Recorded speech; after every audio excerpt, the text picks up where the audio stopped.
before I start, I want to mention that the Sikha is in Chelik Yud Gimel, and we don't always learn a Sikha that coincides with the project of the Sikhas, but sometimes when we're able to, so it coincides with the project with the Sikhas that they're learning. The second Sikha from Matos from Chelik Yud Gimel. It happens to be a Rasha Sikha, and the Rasha Sikha usually is more complicated, so it's not, it goes into details, into the psukim, into this, so you have to help more up. It's a short Sikha, but because it's a short Sikha, we're going to learn some of the Ha'aras, not all the Ha'aras, but some of the Ha'aras, which are more negated to Pshat, the Pshat of the Sikha we're going to learn. I don't think we're going to have anything that's from the Rebbe's Hagos on this. We're just going to learn the Sikha the way the Sikha is. Okay, we'll start.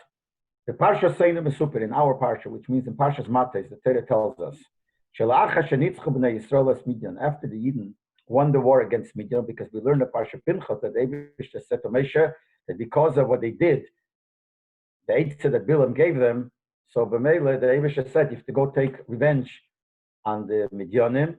So they went to fight 12,000 soldiers, 1,000 from each Shevet. They went to fight Midian. After they won the war against Midian, they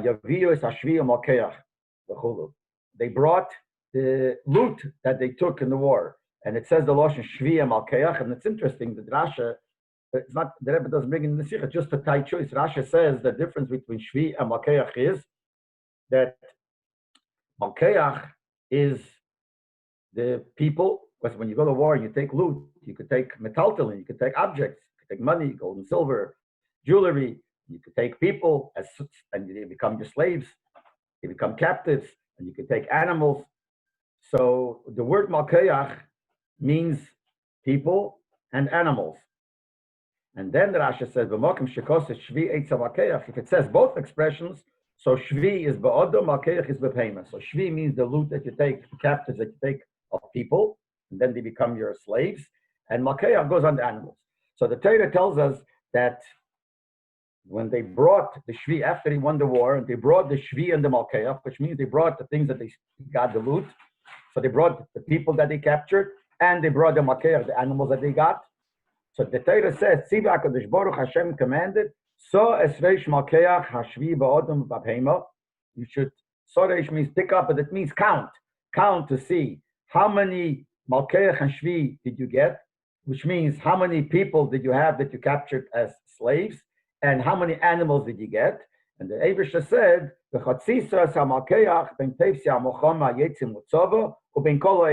and you should divide. You should divide everything that came in, 50-50. Divide half of it, you should give for the soldiers, that they get half of what you captured, and the other half will go to the rest of the Eden. And the Rebbe quotes the Rasha, he says, half to them and half to them. And then the pasuk continues,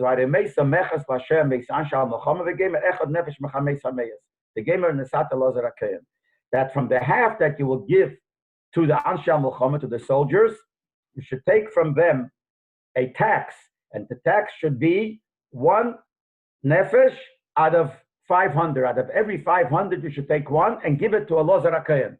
To give it to a lozer. And the lozer who was the Kayan, this would go to the Mishkan. And then the pasuk continues, and from the half that will go to the rest of the Yidden, take a tax, 1 out of 50, 1 out of every 50, that you give to the Levium. When Messiah Makosov and the Torah finishes off, the pasuk finishes off, and Moshe and Elazar HaKayan did exactly what Hashem commanded Moshe. This would be enough. The Torah says what to do. Count first what you got, all the animals and all the people, divide it in half.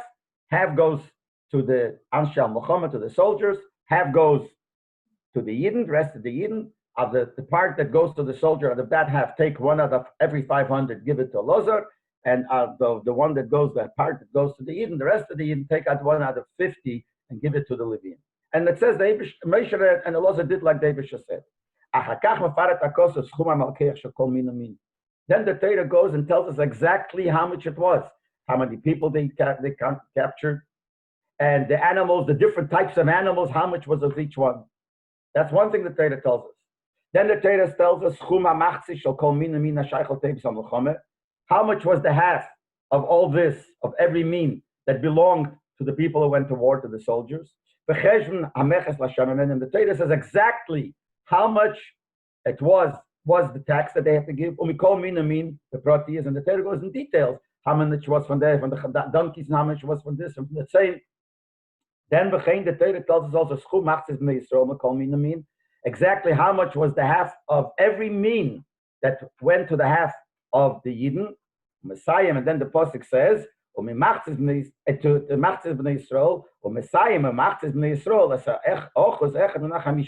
then it says that from half that went to the Yidden, they took off one out of every 50. And it doesn't say how much it was. In other words, it says exactly how much everything was, the whole Sachakol. Then it says how much was the half that belonged to them, to one side, to the soldiers, how much was the half that belonged, and it goes through the numbers again, that belonged to the rest of the Yidden. And then it says how much was the 1 out of 500 that they took off from the first half. How much exactly was it? And then it says from the second half, they took off 1 out of 50, and it doesn't give a number how much. The Rebbe says it's not understood at all. And I want to mention that when it says in a moving cloud, it means it's a very strong kasha, because what we learned from when the Rebbe was Magi in the Sichos, he didn't like these expressions. Whenever we wrote something like that we say this is something legamre, completely, he would take out the gamre. When we say in a moving cloud, it's not understood at all, he would take out the word cloud. Leave it in a moving. And it would say b'yeser, any of these extreme words the Rebbe didn't like. So from that we understand wherever it does say an extreme word, it means it's like a real strong kasha. So when he says ain't a moving cloud, it's not understood at all. It's like you could see it's not understood at all. Why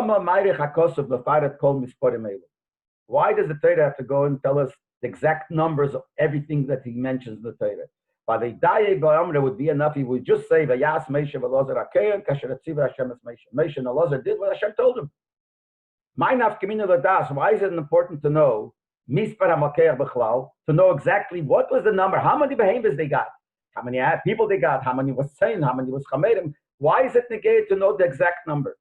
And shall call mina min befrat. And then not only stamp the number of how much was altogether, and every mean specifically, separately, the Torah says how much. That's one shaila. Why is it b'chal negated to know the number? Even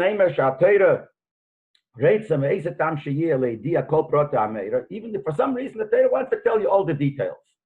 So here, the Torah wants you to know exactly how much it was. So it's enough if the Torah would tell you how much they captured, how much they conquered.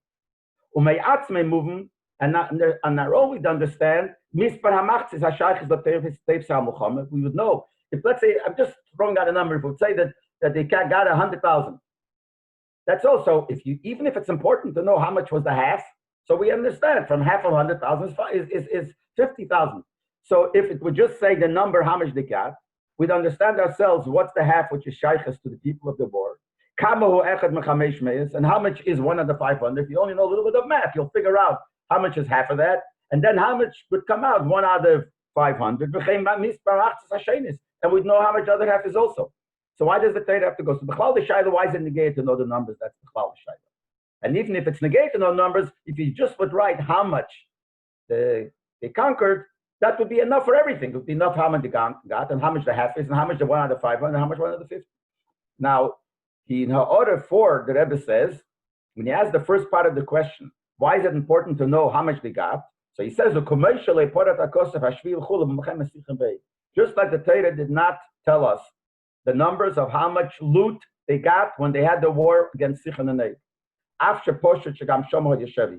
Even though for sure they got loot there too. Now maybe not. Maybe over there they didn't take anything.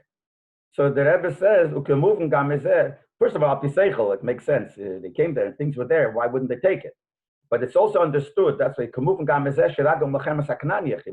says later there was also a war against Kanani.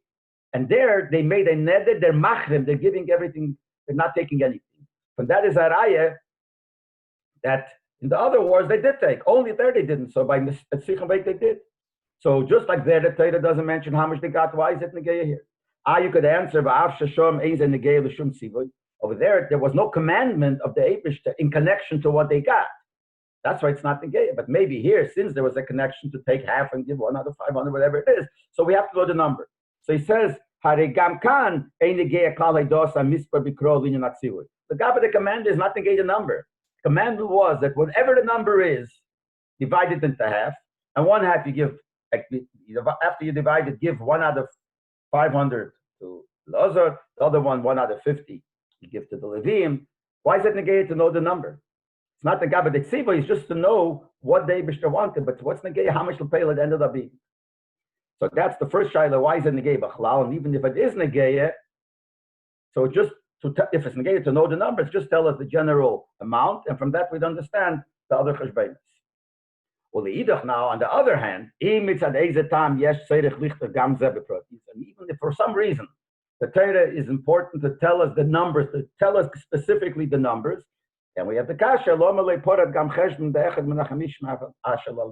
didn't the Torah also tell us the last thing? Torah told us the whole number. Torah told us how much was the half of this side, how much was the half of that side, and how much was the 1 out of 500, goes into the numbers. And then when it comes to 1 out of 50, it doesn't say, it just says they took 1 out of 50, that's all. If it's important to know everything, we know it anyway, but the Torah, it's important for the Torah to tell us, it should tell us that too. So why this not? Then the Rebbe says, if I want to add, since these kashas are kashas which is a simple pshat of the pasuk, Rasha should have answered it. Okay, the Rebbe says, like I spoke many times, that the derech of Rashi in his commentary of the Torah is Levayir kol davar akosha b'limud pshutim. He explains everything that's not understood in the simple pshat of the pasuk. And if Rashi doesn't answer these kashas, that proves that if you learn Pshuta Shemikra, there's no reason for the kasha. Now, the Rebbe in different sichos brings the raya. How do we know? Maybe Rashi didn't answer everything. Rashi wrote certain things, he answered certain things not. So the Rebbe says, because there are a few places in Chumash where Rashi says, I don't know. Now, if Rashi didn't take upon himself to answer all the kashas in simple pshat, then why does he have to write, I don't know? Just don't answer it, like he didn't answer many things. Is a siman that all over Rashi answered every kasha in Pshuta Mikra. And therefore, if there's one pasuk where we don't have a teretz, Rashi doesn't say anything, Rashi has to tell us, I don't know. But from that we see that wherever Rashi doesn't answer a kasha which is simple and doesn't say, I don't know, a siman that Rashi feels doesn't have to answer it. For one of the two ways. Or because it's so simple to answer that Rashi doesn't even have to say it, or it's self-understood from something that Rashi wrote before. So if you remember what Rashi wrote, you'll understand the teretz yourself. That's Mela here, where Rashi doesn't answer it. So we have to figure out ourselves that Rashi assumes that we'll understand it ourselves. Now, Ha'orah 6 here, if you look back, the Rebbe says like this: concerning Benegei Lakush Shalom Mefarash Hakosov Gam Schum the Machza Shniyah, there were a few kasha. One kasha, why Bechal negate the number? Then, why is negated the number of the half, the first half? Then there's a number of the second half. So, but negated that specific kasha, why it's negated to know the number of the second half, that part, Pirsham Meforshim. So the Meforshim answer it. Shezui Kavonas Rashim Mashakosov Al Aposek Ati Machza Seida Kach V'Kach. This answers a kasha Rashi, a very strange Rashi. Rashi says something very strange. In the Posek, when it says, how much was the half that belonged to the Eidah, to the rest of the Eden? So the Posek says like this: but he mechtzas ha'Eidah min atzein. There was the half of the Eidah of the Tzein, and it gives a number how much the half of the Tzein was. So Rashi quotes the words from the Posek that he mechtzas ha'Eidah, and he says kach v'kach, this and this. We have no idea what Rashi wants. What does Rashi tell us? The Posek says that he mechtzas ha'Eidah min atzein, and the Posek continues how much it was. So what is Rashi telling us? Vahid machzas eidah. So Rashi says on these words, what kach. So the Meforshim say that Rashi is trying to answer this kasha. The Vaya, Rashi is trying to tell us, she'ein kavonas hakosov lefader schum ha'machzah. The Torah is not interested in telling how much the number was of that half, because as we said, that's not important. Torah doesn't have to write it. We know that. If you know what the first half is, you know how much the other half is.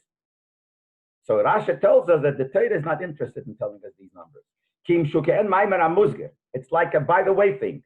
Shemach say that the Torah is telling us that half of the Eidah, which by the way, happened to be so and so. Took one of the 50. So Rashi is trying to tell us that these numbers are just by the way. Because really the Torah doesn't have to tell us. So that answers the kasha, why the Torah tells it to us, according to this pshat, the Mefarshim. It's a by the way thing, the Torah is not interested in really telling us a number. But the Rebbe says, Gam zeh Torah vir, even that needs to be understood. Ki maimer hamuzger hazeh miyuter legamre. Why do we need this maimer hamuzger? The Torah, by the way, says, it's extra. If we know how much it is, why would the Torah, even as a maimer hamuzger, as a by the way thing, why would the Torah tell us? And the Rebbe, according to the Rebbe's pshat, in the Sikha, he'll answer pshat in that Rashi, in the order that we'll learn later. Then the Rebbe continues, Ramban Metara, the Ramban explains like this, that Hutzrach HaKosov Lefaret has the Prat Hazeh. The Torah has to tell us the details. Sheyaske Kama HaMachza V'Kama HaMeches. Torah has to tell us, after the Torah tells us how much everything was, the Torah tells us again, half of that is so-and-so. And the Meches that they took, the tax that they took is so-and-so. So the reason the Torah tells us, the Rabban says, to notify, to tell us, from the day they took this loot, till they counted it, and then they divided it in half. They and they took off that tax, and they gave it to Lozer. So this took a long time. The Torah wants to tell us that this number started, and that's what the number was. So when the number was like this and this, then by the time you were counting and you wanted to take off half, could be some of them would die. So the half would be less than what we would understand from the original number. So the Torah tells us the number, no, it was they really have. There was no one that died. That's a nest. This the part that was that they gave for the Levim, that they gave the Meches was the right Meches because no one died. So the Torah wants to tell us that nest. So it sounds like a good Teretz. So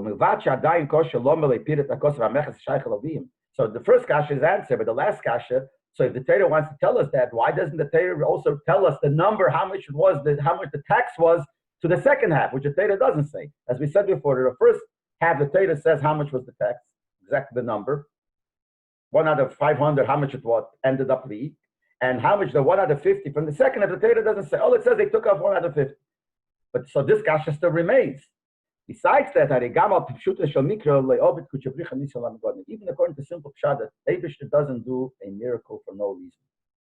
So he says, even up pshat, because really it's the emes in we find Chazal say it, and the Rebbe brings up Rosh Hashanah.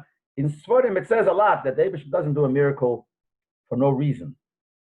But we're talking now not from Chazal, not from other Sforim. We're talking from Pshuta Shel Mikra, everything of pshat. So anything that's logical apiseichel falls into the category of Pshuta Shel Mikra. So it's only logic apiseichel that the Eibishter doesn't make a miracle for no reason. Why would the Eibishter make the miracle? What's the big deal? Why till they gave the meches, maybe some of them died. Some died. What's the big deal? Why did the Eibishter make a miracle? The English will Yisrael wanted to show the Eibishter wanted they shouldn't die, so there should be nothing missing in the ownership, in the possessions of the Yidden. We find anywhere that the Eibishter made a nest so the Eden shouldn't lose money. And if the Eibishter wants, they shouldn't lose money. The Eibishter has many ways how to make it that Eden shouldn't lose money. You give it back some other way, but that you have to make the miracle. So that answer is not such a good answer. So we're back to the question. Why does the Torah have to give the numbers, how much it was of all this Shviya Malkeach, specific number, and then tells us the number, how much was half? And then the number of each mean, and then the number of how much was the meches that they gave 1 out of 500, and then it tells us the number of the second half. Again, the number, and then doesn't tell us the number of how much 1 out of 50. Abir is that the Rebbe explains it like this. Shot it like this. If the Torah would just say the commandment of the Eibishter, that whatever you're going to get, divide it into half, give 1 out of 500 here, 1 out of 50 here. And then it would say just Vayas Moshe, and Moshe came and Moshe did what Eibishter said. Pesule, no more. Mokim l'shayla gdela. There comes a very big question. Uve dafke al pipashta senyonim. Dafke in simple pshat. What's the kasha? Al piteva, naturally. Bishvil makeach ulabodem babhemo. When you have this people that they can't capture, so many people and so many animals.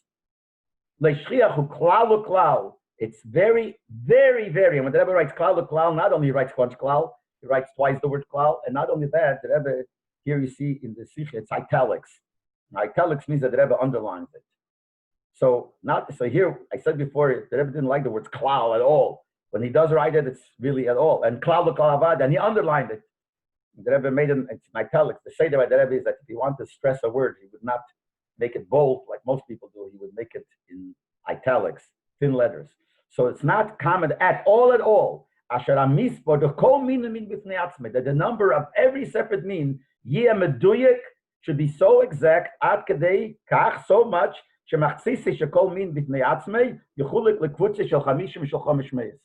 that they should all end up with a number that you could divide in 50s and you could divide in 500s. And there shouldn't be any extra. If it would be, let's say, 1,003, so 1,000 you could divide in 50 and you could divide in 500. But what will you do with the 3?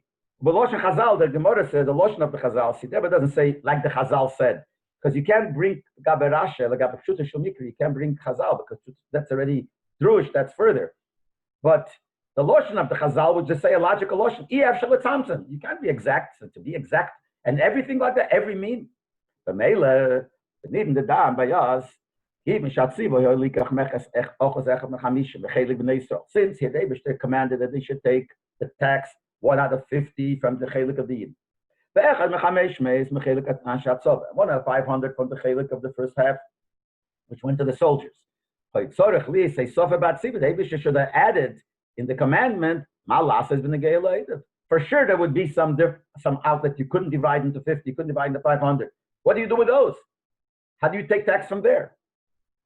It's a kasha pshat. And the Rebbe says it's a kasha, it's a very strong kasha. Dafke pshat. The Rebbe uses the lotion bokim lekusha gdela. It's a big kasha. That's what the Torah tells us. Torah tells us that how much the malkeach was. It tells us the exact numbers. To tell us he was exact in every number. The kol mean every mean, and he goes to everything, the people, how many chamedim, how many saying, everything came out to exact number. That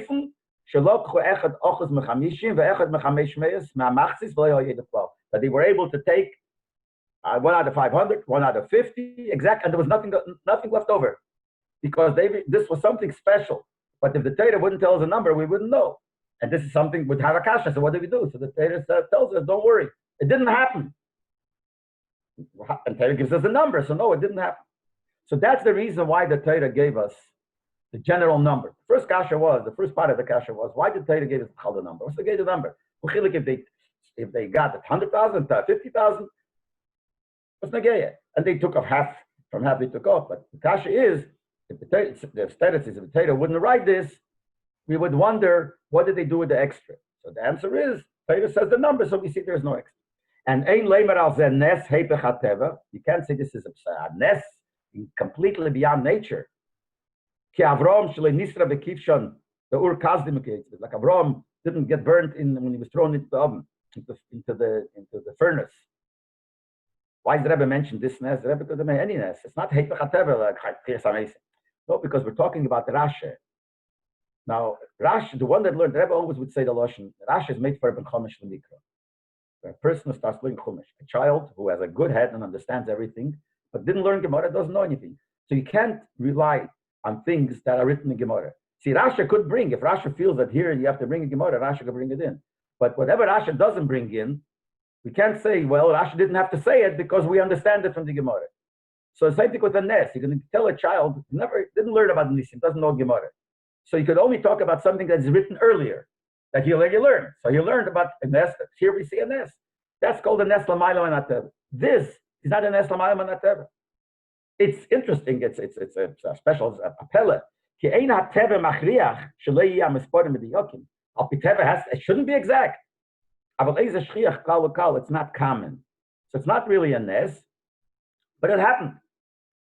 And if it happened, that answered the kasha why the Torah didn't tell us what to do with the ones that are over the number that you could divide in 50 or 500, because there was no such thing.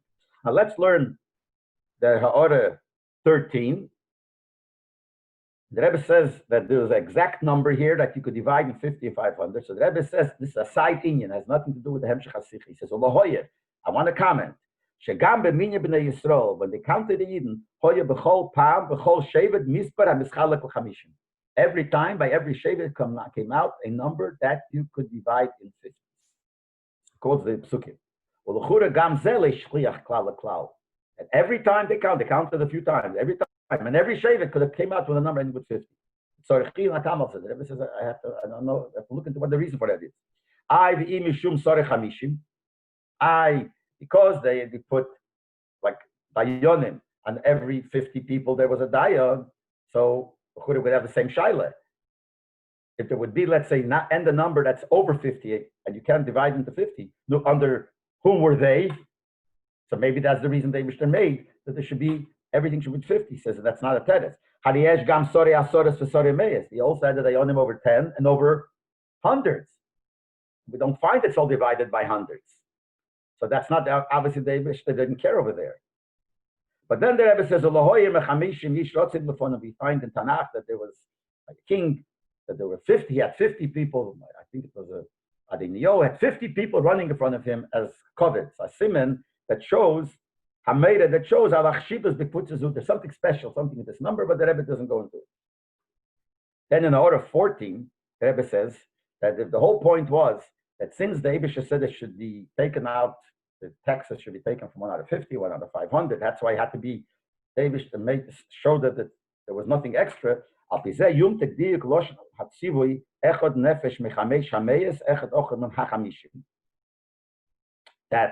the Pasuk says you should take one nefesh, one person, one nefesh, out of the 500. Chamesh hameis, the hay, hameis. And by 50, it says min hachamishim, from the 50. The hey idea, but the hey means the, not stam, out of every 50, out of every 500, out of the 500. Why does it say that way? Because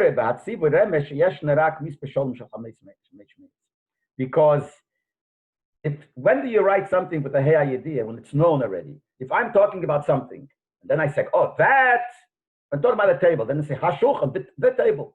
So here, the Torah was really talking about it before, because when the Torah gave the number already tells you that it's divided, could be divided by 500 and by 50. So that's what the Pasuk says, from these 50 and 500 that we're talking about, take out one. So that's why it says, hey. Now, if you notice, the Rabbi here says the Lashon, apizeh yumtak. What does yumtak mean? Yumtak means it'll become sweeter, ishmaker.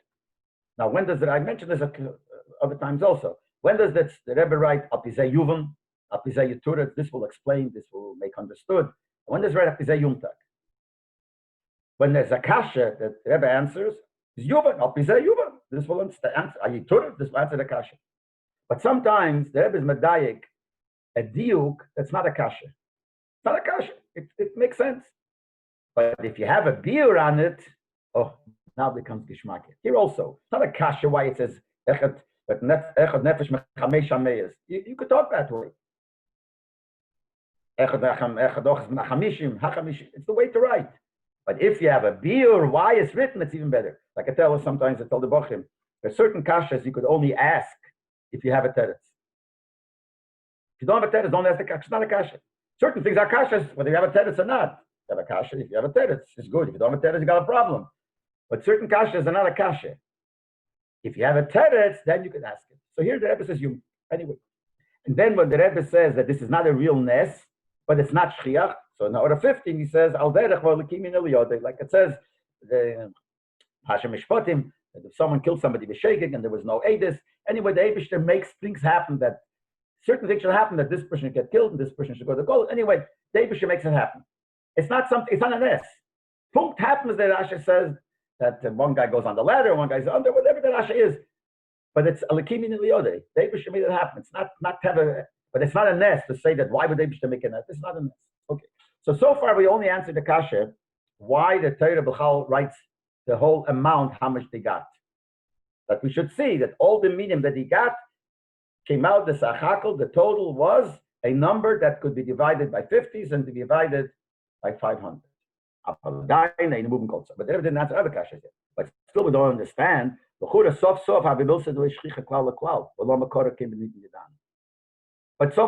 it's not a common thing. Why did it happen here?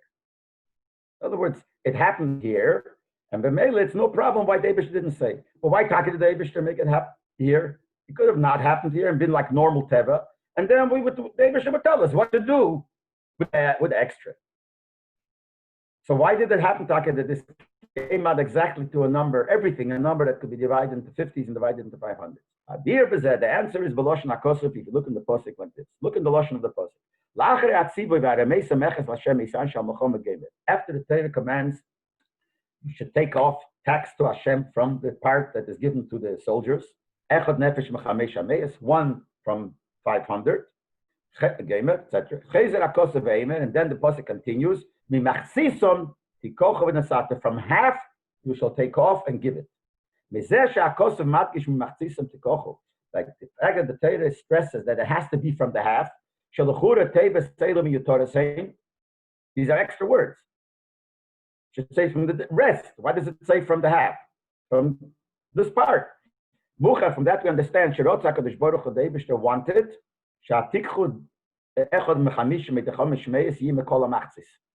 that when the Eibishter wants you to take off, it should be taken off from the whole half. And if it would be extra, you wouldn't take off. In other words, the Eibishter wanted that they should take it off, that when they divide, after they divide it in half, from this half, take off from the whole half. Take off 1 out of 500. From this half, from the whole half, take off 1 out of 50. Had it been normal, and it wouldn't finish off with a number could divide into 50 or 500, and there would be extra, then it means this you wouldn't take out from there because this is not part of the half. Because you couldn't take, Rabbi wanted that the whole half you should take out the tax. But if you'd only take out from whatever could be divided in 500, and the rest of it, you wouldn't be able to take off because David just said take off from the half. And this is extra, take off, 50 or 500 from the half.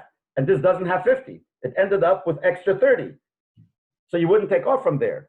But the Eibishter wanted you should take off of the whole chum. The whole half, every one of the half should be part of that cheshbon that you take off the tax.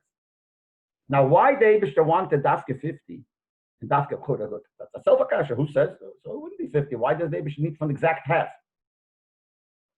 So how is 16, the Rebbe says, my timer. Can't ask, so why does David Dafke want it should be for the whole half? No problem, we're saying here, if it would be not divided into 500, let's say, so you would only take off from whatever is divided into 500, and the extra from there you wouldn't take, because David said to take off from half. But David wanted that the whole half should be taken off from, and there would be a part that you wouldn't take off. Well, why did David want that? So the Rebbe can't have such a shayla. Why can't? Yeah, why if it's 1 out of 50? Why 1 out of 500? Why? We don't ask the shayla why the Eibishter gave this dinim. But after the Eibishter gave the din, we know that the Eibishter wanted that from the whole half you should take off, and you only take off 1 out of 500. And if there would be left over, you wouldn't take from there because that's not 1 out of 500. So it means that the whole half was part of that being taken off, and the same thing with the other half. But Mela, that's why the Eibishter made this sananes. The Eibishter made that it should be in such a way that it should end off with the number exact that he could be able to divide it in 50 and 500. And that's the reason why the Torah gave us the numbers of exactly was there. But then, Abaladain in the movement still didn't finish the other kasha. Still not understood. The Eibishter said to divide it, to divide it by half. That means they both halves have to be equal. Okay, fine. So let's say whatever the amount was, you could divide it in half, and each half is equal.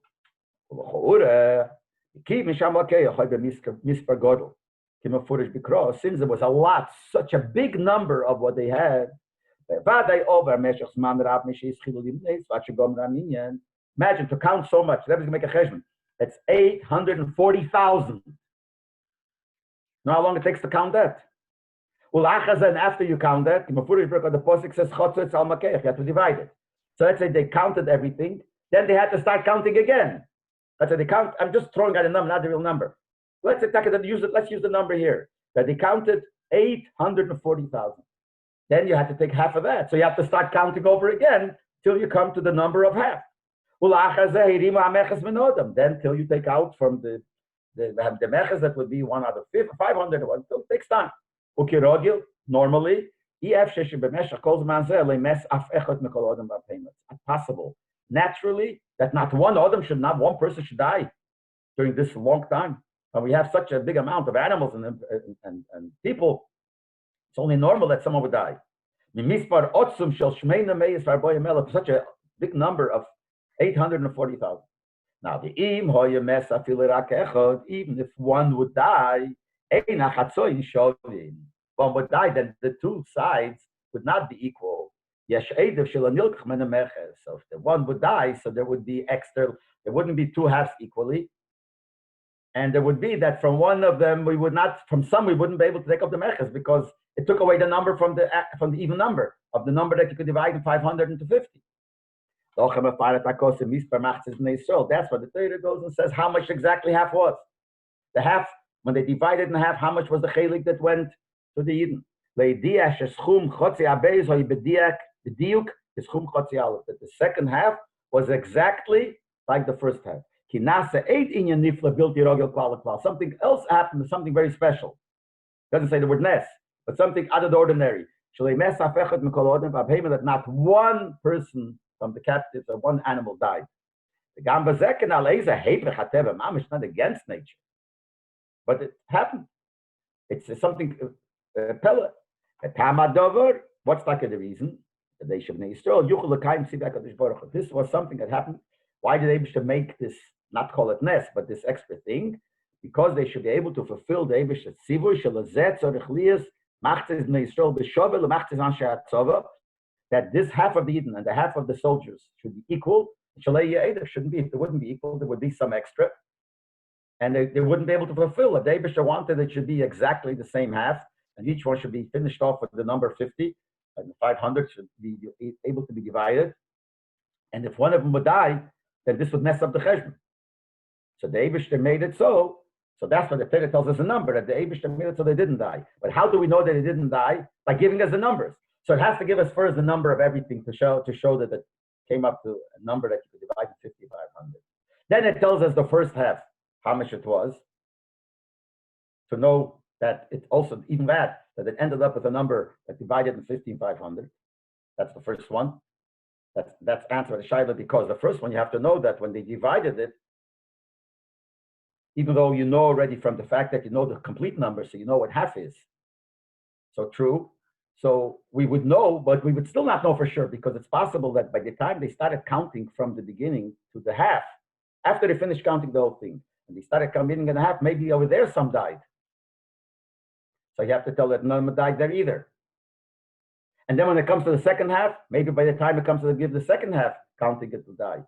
So in order to know that no one died and everything fit, first there was the whole number, and then the first half was a complete half, half of what, by just saying there was half wouldn't be enough by the first one, because maybe some died. So they counted this number, they counted 840,000, and by the time they came to divide it, there was less. The Torah says, gives us the number, it was half. And then the second half the same. We wouldn't know, maybe the second half was some of them died. So the Torah has to tell us that. So after the Torah tells us all these numbers, we got a clear picture. We answer all the kashas. Why the Torah gives us the number, and why it tells us the number of Bechlal and the number of each half, and how much the meches was. Because after you count it, and you know how much half you have, and by the time you take the meches, you take the taxes, maybe like Ben some died. Every time is another time that took, maybe you died. So it has to tell us the numbers from everything. The only thing now we're going to learn that doesn't have to tell us the number is from the last one. After we know all this, it doesn't have to tell us the exact number, how much was 1 out of 50. We can now, like we said before, it's understood by itself. All it has to say, that Moshe took 1 out of 50, like David said. Because the fact that tell us that by the time they came to take the taxes off, none of them died, that we know from the first part already. When he tells it by the first half, when they had to take off 1 out of 500, so the Torah tells us a number. Why does the Torah tell us a number? To tell us by the time they came to take off the taxes, no one died. But mainly they could take off the taxes fully according to the cheshbon they made.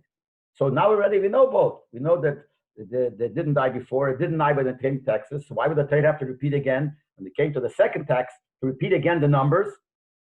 The reason it repeats it tells it the first time, because he might think by the time it came to the taxes, it died.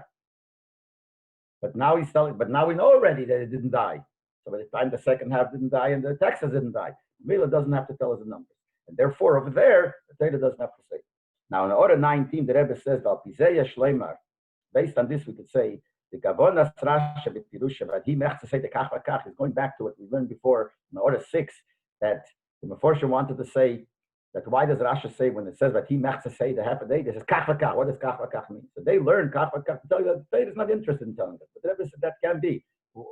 It's only Derech Hagav. But Derech Hagav it doesn't have to say. It's not trying to tell us that this is only a by the way thing. He says, to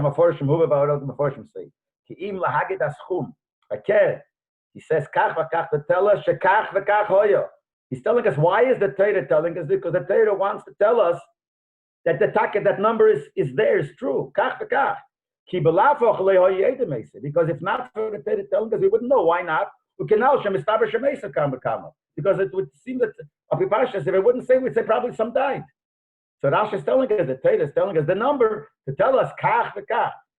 It depends how you sing the Rashi, kach v'kach. See, the way of a Farshim learn, you have to sing it. He has to say the kach v'kach. Rashi is just telling us the Torah is saying kach v'kach. According to the Rebbe's shot is that Rashi is telling us that he has to say the kach v'kach. You sing it like that. He's trying to tell us this is how it works. So now we understand why the Torah gave us all these numbers.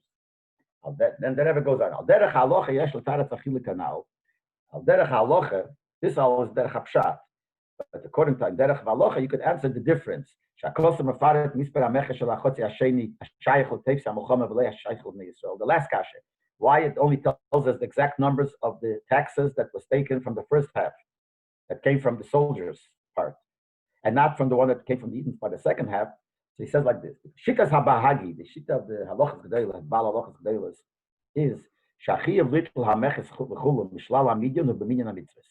That when we have a cheshbon of the mitzvahs, we have tayag mitzvahs, and there are different meforshim who tell us which mitzvahs fall into that category. We know there are 630 mitzvahs because the Gemara says Torah tzivalon Meisha. Gemara says the word Torah is 611 the gematria. Because 611 mitzvahs Moshe told us, because 2 mitzvahs we heard from the Eibishter himself. But the Gemara says Tayag mitzvahs are given to you. If you look at Chumash, you find more than 613 times where it says do or don't do. It says a lot more. So obviously not everything falls into the category of 613. So different Meforshim, there's the Bahag, there's the Rambam, and there's the Rasag. A lot of people go through a list. The Ramban go through the which mitzvahs are the Cheshbon or not. And the Rambam wrote a Hakdome to Sefer HaMitzvahs, Klolim, 13 Klolim, which mitzvahs fall in the category. So the Bahag says that this mitzvah, what you have to do about taking the meches, the taxes from the shlal, the money, the capturing of the medium is part of the mitzvahs of Tayag mitzvahs. Harambam Chelik, all of the Rambam argues. Well, the guy, according to the Rambam, Ki Mishaina mitzvah neges l'deiris ein the minyan mitzvahs. The Rambam's klal is like this. One of the klalim is only mitzvahs which are for all generations. Mitzvahs which happen only certain times is not part of it. L'moshel, when the mon came down, the Eibishter gave a mitzvah that you can't leave over the mon for the next day. It's a mitzvah the Eibishter gave, but that's not part of the minyan mitzvahs because that's only for that time. So any mitzvah that's not for all generations is not included. So the Rambam says that how could you count this mitzvah by Midian? Because it's only for that time it wasn't for later. So it's a kasha on the Bahag. How does the Bahag count it? Ramban, the Ramban, when he argues on the Rambam, Metara Chitas Bahag, answers the Bahag. Metara, she explains like this. The Bahag holds, Shetrumas Midian Himitzvah Hanhekes L'Deres. Yeah, the Bahag holds this in all later years, all generations, in the wars that the Yidden fight, this Seder goes on. Oh. So the Rambam says it doesn't go on, and that's why it's not part of it. And he says it does go on, so this part. So there's a Sefer Zeiraki asks, how could we say that? It says clearly in the Gemara that the Truma, the Mechas, the taxes that they took off by the war of Midian is not Neyeg L'Deiros. It does not apply to all later years of the wars.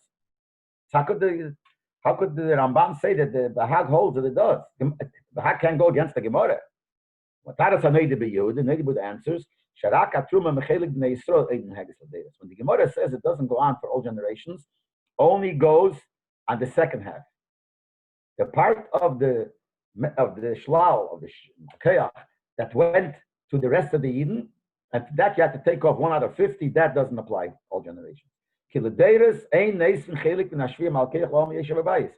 Bechlal, this whole thing of giving half to the rest of the Yidden who didn't go to war doesn't apply. There's no such thing.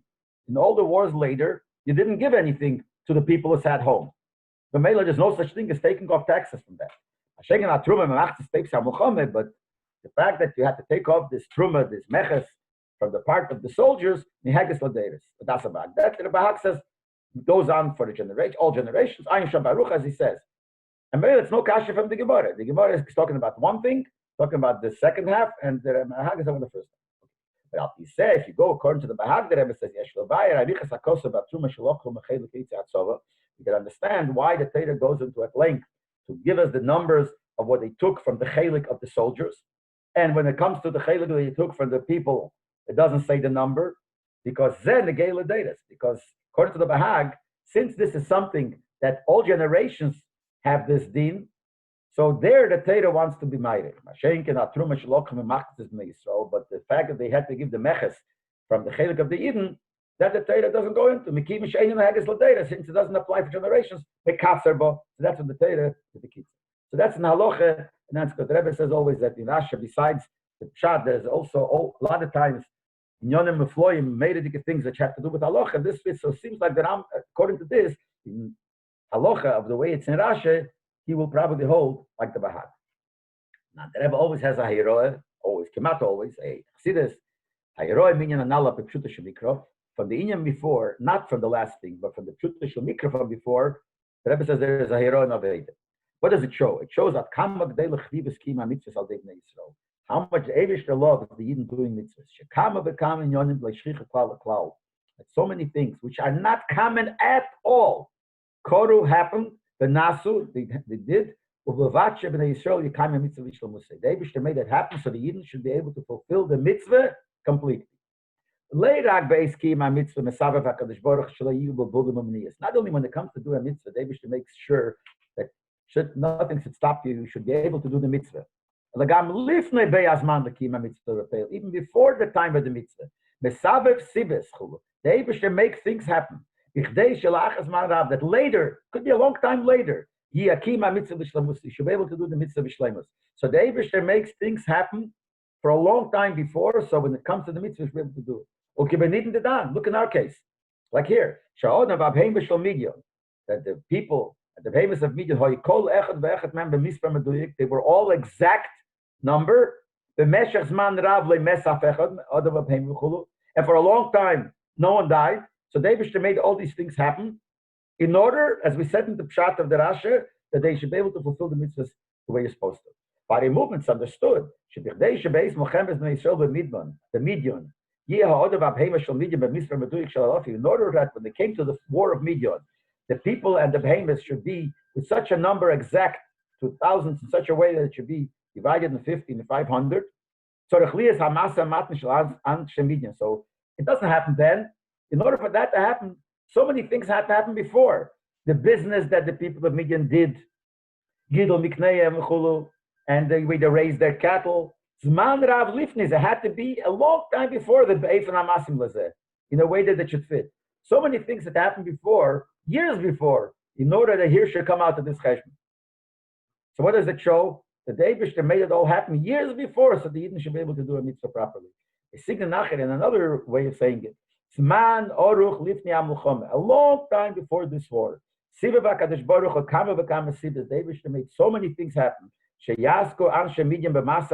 they should be involved in their business. God will be they should raise their animals in such a way that when the time will come, the Yidden will have to do the Eibishter's mitzvahs. In the loot that they took from Midian, we should do it properly. So the Eibishter makes so many things happen before it should be b'shleimus. This is the lesson to everyone. Don't get mispolled. Don't care about you see certain confusions, certain things that hold you seemingly hold you back from being able to do a mitzvah. Sometimes it looks like you can't do it. Don't care. Should be sure. Shakadosh Baruch is Sivis, the Yisaviv Sivis, the Eibishter made, and he's gonna make Sivis. Va'at sheyuchol l'kayim hamitzvah mishlemus, and he's able to keep the mitzvahs b'shleimus. In other words, so the Ashgacha Pratis that the Eibishter does, the Eibishter makes, could be a long time before, so the Yidden should be able to do the mitzvah. Which reminds me of the famous story that the Baal Shem Tov was once going, one of his Talmidim, and one of his Talmidim got very thirsty, and all of a sudden they saw a guy in the forest there walking with buckets of water. So they stopped him. He has water, so he gave him some water. Then they asked him, "What are you doing here?" He says, "I have no idea. I'll tell you what happened. My boss sent me somewhere, my master sent me someplace a few days ago. And I know this area is so good. And for some reason, I got lost a few days ago, and I can't find my way. And I got lost. I'm draining around here, and I didn't tell I met you." So Baal Shem Tov said to him, "You see, the Eibishter already a few days before knew that you're going to be thirsty, and he's going to want to give you water. But then fadrei the cup that he should lose his way, and Jesus should come here." So that's when the Ashgacha Pratis Bechlal. But here the Rebbe is talking about doing the mitzvah. That if you want to do a mitzvah, the Eibishter will make sure he'll be able to do it. And not only b'shas the mitzvah, but he does it much before. That's the Yerah that we take from this Rashi, the way the Rebbe explained Pshat in the Rashi. Thank you very much.